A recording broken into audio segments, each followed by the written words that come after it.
خیر رمضان میں ایک بار پھر آپ کا خیر مقدم ہے اور پروگرام کا سلسلہ آگے بڑھاتے ہیں۔ مسرت جمشید شیمہ صاحبہ ہمارے ساتھ موجود ہیں، عمران بشیر صاحب ہیں، وقار ملک اور ہنا تو ہیں ہی، تو سلسلہ آگے بڑھایا جائے۔ بالکل مولانا صاحب، جس طرح سے فتح مکہ کے حوالے سے اور حضور اکرم صلی اللہ علیہ وسلم کے اخلاق کے حوالے سے ہم بات کرتے تھے، کچھ مثالیں تو آپ نے دی، ہم چاہیں گے اس پہ اور مزید آپ روشنی ڈالیں۔ یقین کریں کہ اگر اس ماہ مبارک میں آج ہم ان مثالوں کو اگر دل کی توجہ کے ساتھ سماعت کر لیں اور عمل کی نیت سے، تو ہمارے گھروں کے جھگڑے ویسے ختم ہو جائیں اور ہمارے ملک اور ہمارے دیش سے سارے جھگڑے ختم ہو جائیں، چاہے وہ سیاسی ہوں، وہ دینی ہوں، وہ کسی بھی اعتبار سے ہوں، ہمارے سارے جھگڑے ختم ہو سکتے ہیں۔ نبی کریم صلی اللہ علیہ وآلہ وسلم فتح مکہ کر کے بھی طواف کر رہے ہیں، فضالہ نامی شخص آتا ہے خنجر لے کر اور آپ پہ وار کرنا چاہتا ہے، فتح ہو چکا ہے،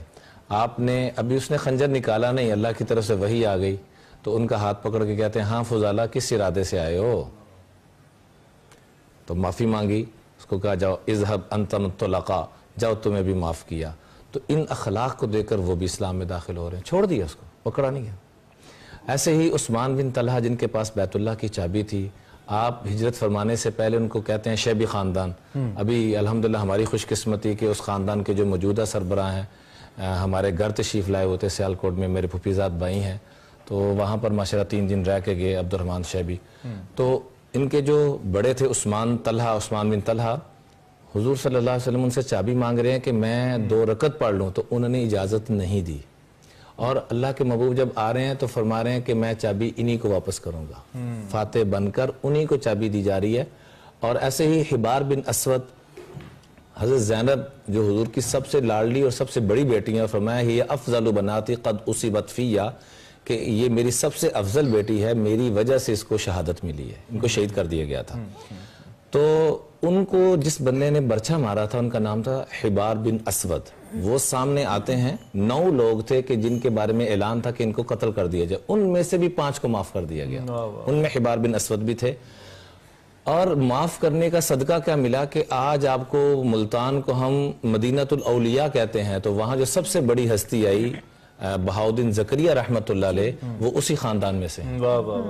حبار بن اسود جو زینب کے قاتل تھے، اسی خاندان میں سے بہاؤدین زکریا ہمارے ملتان میں تشریف لائے اور یہاں ہندو پاک کے اندر جو خیریں پھیلائیں، برکتیں پھیلائیں۔ ایسے ہی سہیل بن عمر، یہ اتنی زیادہ مخالفت کرتے تھے خطابت میں، وہ خطیب العرب کا لقب تھا ان کے پاس، بہت زیادہ مخالفت۔ اللہ کے محبوب صلی اللہ علیہ وآلہ وسلم کو حضرت عمر نے رائے دی کہ اجازت ہو تو ان کے دان توڑ دیے جائیں، ان کی زبان کو کچھ کر دیا جائے، تو فرمایا عمر کیا آپ یہ نہیں چاہتے کہ ان کی فصاحت اور بلاغت دین کے لیے استعمال ہو؟ اور وہی ہوا بعد میں اللہ کے محبوب کی پیشن گوئی کہ طائف کے لوگ جو مسلمان ہوئے تھے حضور علیہ السلام کے وصال کے بعد مرتد ہونا شروع ہو گئے، تو ان کے ایک خطبے کی برکت سے وہ سارے کے سارے دوبارہ مسلمان ہو گئے۔ ایسے ہی نبی کریم صلی اللہ علیہ وآلہ وسلم اپنے چچا کے قاتل وحشی وہ سامنے آ رہے ہیں کہ جن کو دیکھ کر اللہ کے محبوب سے برداشت نہیں ہو رہا کہ میں ان کو دیکھ بھی سکوں، کہا کرتے تھے میرے سامنے نہیں، سائڈ پہ بیٹھا کرو، مجھے آپ کو دیکھ کر مجھے اپنے چچا کی یاد تازہ ہو جاتی ہے۔ اس کے جنہوں نے آپ کے چچا کا اتنا روئے تھے اللہ کے محبوب صلی اللہ علیہ وسلم حضرت حمزہ کے موقع پہ کہ روایات میں آتا ہے کہ ہچکیاں بن گئی تھی، اتنا کبھی نہیں روئے اللہ کے محبوب، ہچکیاں بن گئی تھی اور 70 مرتبہ جنازہ پڑھایا، کتنا درد ہوگا اندر، ذرا سوچیں۔ مولانا ایک آپ کی موجودگی سے فائدہ اٹھاتے ہوئے، آپ نے چونکہ ذکر کیا کہ ہر قسم کے اختلافات سے برتر ہمیں اسلام یہ پیغام دیتا ہے، نبی کریم صلی اللہ علیہ وآلہ وسلم کی ذات مبارکہ، کہ کوئی بھی اختلاف اسلام سے بڑھ کر نہیں ہے، جب آپ اسلام کی چھتری کے نیچے آ گئے تو بھلا دیجئے سب کچھ۔ لیکن آج کل ایک عدم برداشت کی کیسی لہر ہے، خاص طور پہ جو سیاسی جماعتوں کے درمیان ہے اور ان کے کارکنان کے اندر ہے، گالم گلوچ، لڑنا، بات گولی تک بھی آ جاتی ہے، ہم نے دیکھا اور ہم دیکھتے ہیں۔ تو اس کلچر سے کیسے نکلے؟ فتح مکہ کی ایک مثال، کوئی نبی کریم صلی اللہ علیہ وسلم کی مثال کو سامنے رکھتے ہوئے کیسے نکلیں اس سے کہ ہمارے اندر عدم برداشت کا جو کلچر ہے یہ ختم ہو اور برداشت کا کلچر آئے؟ دیکھیے، چاہے سیاسی جماعت کا معاملہ ہو، چاہے دینی جماعت کا کوئی معاملہ ہو، چاہے وہ کسی بھی اعتبار سے، جہاں پر ٹارگٹ دنیاوی عہدے اور منصب ہوں گے تو ظاہری طور پر اب میرے جیسا بندہ ایک پگڑی پہن کر ادھر بیٹھا ہوا ہے، لیکن اندر سے میرا اگر ٹارگٹ ہی کچھ اور ہے تو میں یہاں بیٹھ کے فتنے پھیلاؤں گا۔ ایک ڈاکٹر وائٹ گون پہن کر ہاسپٹل جاتا ہے اور وہ ڈاکو بن جاتا ہے جا کے وہاں، اور ایک وکیل جاتا ہے وکیل صفائی بن کر اور وہ وہاں ظالم اور قاتل بنا ہوا ہے. تو مسئلہ خالی ایک شعبے کا نہیں عمران بھائی کہ سیاست میں یہ ہو رہا ہے، بلکہ ہر ریڑھی والا ہے وہ اپنے ساتھ ظلم کر رہا ہے. صرف ایک چیز ہے، ہمارا ٹارگٹ کیا ہے، ہمارا ہدف کیا ہے، ہمارا نصب العین کیا ہے. آج عموماً چونکہ ایمان کا ذوف اتنا آ چکا ہے تو ہمارا ٹارگٹ یہ ہے کہ یہاں کی عزت مل گئی تو سب کچھ مل گیا، یہاں کی راحت مل گئی تو سب کچھ مل گیا. اوورآل ہماری سوسائٹی کا پرابلم ہی ہے. مسرت جمشید چیمہ صاحبہ، جس طرح سے ابھی مولانا صاحب نے کہا کہ عدم برداشت کا ایک کلچر یہاں بہت زیادہ پروان چڑھا ہے، چاہے وہ سیاست ہے یا کوئی بھی زندگی ہے. ہم نے سیاست کو اسپیسیفکلی، کیونکہ آپ کا تعلق بھی پولیٹیکل اس سے ہے، تو سیاست میں یہ بہت زیادہ ڈفرینٹ کلچر ہے. ہم لوگ اس چیز کو اتنا زیادہ پروموٹ کر رہے ہیں، چاہے وہ کارکنان کر رہے ہیں، چاہے وہ لیڈرز کر رہے ہیں، ایک ہیٹ سپیچ کا ایلیمنٹ بہت ایڈ ہو گیا. I totally agree with you. اور میں چونکہ خود ایک پولیٹیشین ہوں اور بارہا سم ٹائمز ایکسیڈنٹلی بھی ہمیں نہ چاہتے ہوئے ایسی صورتحال کا سامنا کرنا پڑ جاتا ہے، اور پھر آپ یقین کریں کہ جو لوگ اسی طرح سے ریبٹ نہیں کرتے، ریبٹلز نہیں دیتے، ان کو پھر جو ہلکے کی سیاست بالخصوص کرتے ہیں وہاں پہ لوگوں کے مزاج بہت زیادہ ہوتے ہیں کہ آپ بے عزتی کرا کے آ گئے اور آپ نے آگے سے دو ٹوک جواب کیوں نہیں دیا. اس میں تمام میرا خیال ہے جو سیاسی لوگ ہیں، جو جتنے بھی پولیٹیکل پارٹیز ہیں، ان کو یہ بات سمجھنے کی ضرورت ہے کہ ہم سارا وقت یہ سٹرگل، یہ سب کچھ کیوں کرتے ہیں؟ عزت کے لیے. اور اگر ہم آن ایئر بیٹھ کے ہر گھنٹے ایک ایسی میراتھن ٹرانسمیشنز چلائیں جس میں ٹوٹل بے عزتی پروگرام، میں آپ کی کروں آپ میری کریں، اور اس میں پھر ہم اپنی آنے والی نسلوں اور بچوں کو کیا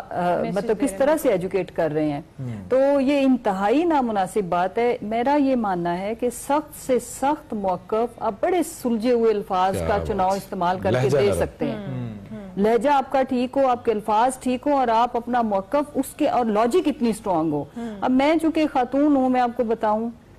کہ جہاں پہ ہمارے بھائی مرد حضرات بھی اور بالخصوص کچھ خواتین بھی، ہوتا پرابلم کیا ہے، جب لوگوں کے پاس، یاد رکھیں پہل لڑائی میں ہمیشہ وہ انسان کرے گا جس کے پاس دلیل نہیں ہوگی. when you have a strong logic، آپ اگلے کو لاجک سے ایسے بولتی بند کرو کہ اس کو سمجھ نہ آئے، لیکن جہاں پہ لاجک اگلے کی ختم ہوتی ہے اس کی لڑائی شروع ہوتی ہے، اور وہ لہجہ اونچا لاؤڈ ہونا شروع کر دیتے ہیں، اور پھر وہ تماشا ایک آنر لگتا ہے، اور پھر اتنی شرمندگی کا سامنا ڈویژن آف ٹائم پہ تک چل جاتا ہے. ہمارے سے جو کہ وقار بھی جو مسرت صاحبہ نے اگزامپل دی، اس میں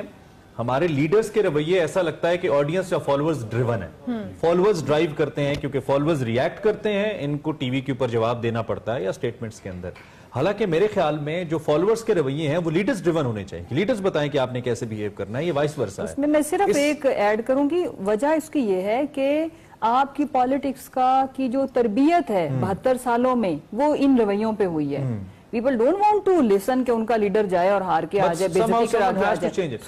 اس کا ذرا سائیکولوجیکل پہلو آپ بتائیے اور اس کی امپلیکیشنز بھی بتائیے. آج کل دیکھیں لیڈرز جو ہے وہ بیسیکلی تو ریفلیکشن ہی ہے نا، مطلب آپ کی پوری جو سوسائٹی ہے، جو علمی سطح آپ کی سوسائٹی کی ہے وہی تقریباً اسی کا خد و خال آپ کو لیڈرشپ میں بھی نظر آتا ہے. اور لیڈرشپ کو آپ اس سے اندازہ لگائیں کہ پچھلے 70 یا 72 سالوں میں 73 سالوں میں آپ جو عقل یا سائنس یا علم اس سائڈ پہ اگر آپ چلے جائیں تو آپ کو کتنی ایک بنجر پان نظر آتا ہے. مثال کے طور پر ہماری سائنس کی وزارت ہے، مطلب آج تک مجھے نہیں یاد کہ کوئی ایسا بندہ جو کہ متعلقہ شعبے کا ہو اور اس کو لگایا گیا. شبلی فراز صاحب آپ نہیں میری سمجھتا برل فواد نے فرسٹ ٹائم اس منسٹری کو اٹھایا. فواد چودھری جو تھے ایٹ لیسٹ وہ ریشنل بول رہے تھے، میں اس میں کوئی شک نہیں ہے کہ وہ سائنس کے آخر بہت اچھا. اس سے پہلے اس منسٹری کا نام نہیں ہم نے سنا تھا. لیکن یہ ہے کہ جو جنرل پاپولیشن ہے اسی کا عکس ہے لیڈرشپ. اور جنرل پاپولیشن جو ہے وہ اس کے جو مسائل ہیں اس کا ادراک تو علم سے ہوگا. مثال کے طور پہ جنرل پاپولیشن کو تو یہ ادراک ہونا چاہیے کہ 10 سال بعد پانی کے ملک میں کیا صورتحال ہونے جا رہی ہے. یہ پتہ ہونا چاہیے کہ ہمارے 2.5 کروڑ سے زیادہ بچے اسکول نہیں جا رہے. یہ معلوم ہونا چاہیے کہ پاکستان جو ہے اگلے 20 سالوں میں تقریباً آبادی دگنی ہونے جا رہی ہے اور وسائل وہی ہیں نیچرل اور سارے. یہ ہیں وہ جنرل مسائل. لیکن آپ کو معلوم ہے کہ ہماری جو زیادہ تر جو پولیٹیکل مباحثے ہیں وہ کوئی ڈے ٹو ڈے پہ چل رہے ہوتے ہیں. یعنی آج ڈنگ ٹپاؤٹ ٹائپ کا معاملہ ہوتا ہے کہ آج کا دن یا اس طرح کا دن چلے جائے، اور حکومتوں کے لیے بھی اور اپوزیشن کے لیے بھی بہت ہی